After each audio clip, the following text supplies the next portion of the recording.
أعوذ بالله من الشيطان الرجيم. بسم الله الرحمن الرحيم. ألم تر إلى الذين خرجوا من ديارهم وهم ألوف حذر الموت فقال لهم الله موتوا ثم أحياهم إن الله لذو فضل على الناس ولكن أكثر الناس لا يشكرون. وقاتلوا في سبيل الله واعلموا أن الله سميع عليم.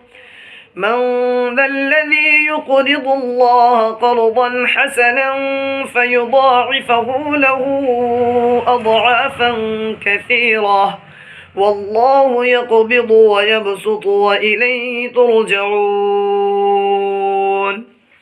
ألم تر إلى الملأ من بني إسرائيل من بعد موسى إذ قالوا لنبي لهم ابعث لنا ملكا نقاتل في سبيل الله قال هل عسيتم إن كتب عليكم القتال ألا تقاتلوا قالوا وما لنا ألا نقاتل في سبيل الله وقد أخرجنا من ديارنا وأبنائنا فلما كتب عليهم القتال تولوا إلا قليلا منهم والله عليم بالظالمين.